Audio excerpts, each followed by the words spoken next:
Old Sultan by the Brothers Grimm. Hello, this is Natasha, and Bertie's asked me to tell you a story about some rather clever animals. A dog, a wolf, a three-legged cat, and a wild pig with tusks called a boar. The story is by the Brothers Grimm, and it's called Old Sultan. A farmer once had a faithful dog called Sultan, who had grown old and had lost all his teeth so that he could no longer bite. One day, the farmer was standing with his wife before the house door and said, "Tomorrow, I intend to shoot old Sultan. He is no longer of any use." His wife, who felt pity for the faithful beast, answered, "He has served us so long and been so faithful that we might well keep him." "Eh, what?" said the man. "You are not very sharp. He has not a tooth left in his mouth, and no thief is afraid of him. Now he may be off. If he has served us, he has had good feeding for it." The poor dog, who was lying stretched out in the sun not far off, had heard everything and was sorry that the morrow was to be his last day. He had a good friend, the wolf, and he crept out in the evening into the forest to him and complained of the fate that awaited him. "Listen well," said the wolf, "and don't be sad. I will help you out of your trouble. I have thought of something. Tomorrow, early in the morning, your master is going with his wife to make hay, and they will take their little child with them, for no one will be left behind in the house. As usual, during work time, they will lay the child under the hedge in the shade. You lie there too, just as if you wish to guard it. Then I will come out of the wood and carry off the child. You must rush swiftly after me. I will let it fall, and you will take it back to its parents, who will think that you saved it, and they will be far too grateful to do you any harm. Quite the opposite. You will be dear to their hearts, and they will never let you lack for anything again."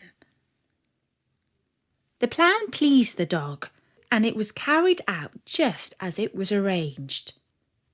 The father screamed when he saw the wolf running across the field with his child, but when old Sultan brought it back, then he was full of joy and stroked him and said, "Not a hair of yours shall be hurt.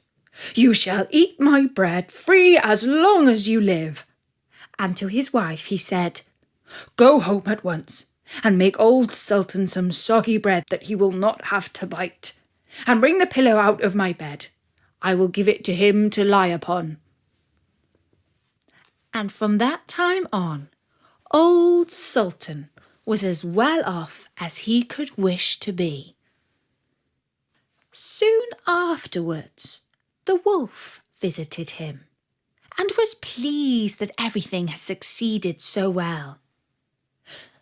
"But listen well," said he.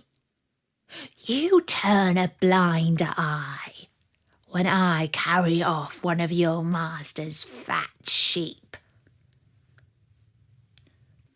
"Do not reckon upon that," answered the dog. "I will remain true to my master." The wolf, who thought that this could not be spoken in earnest, came creeping about in the night and was going to take away the sheep.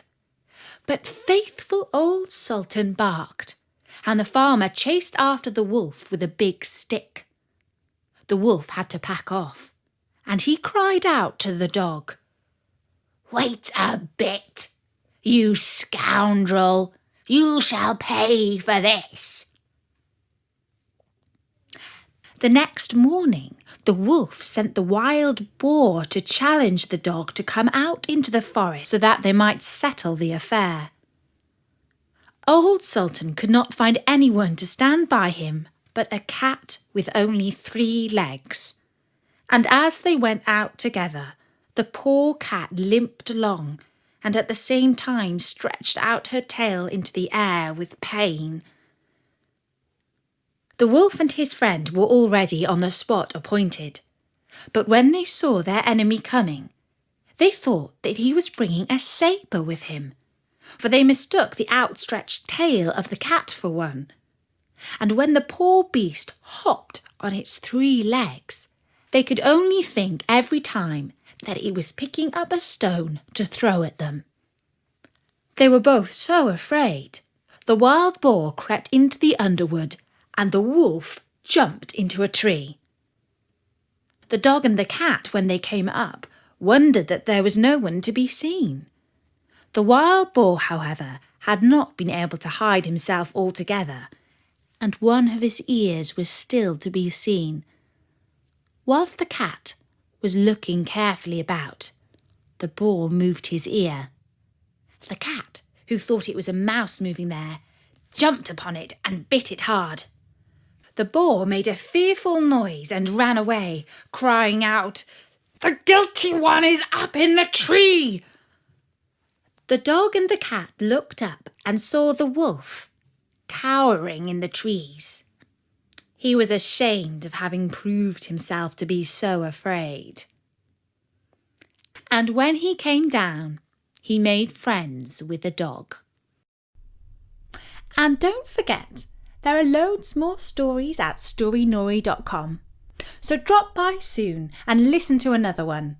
For now, from me, Natasha, bye-bye.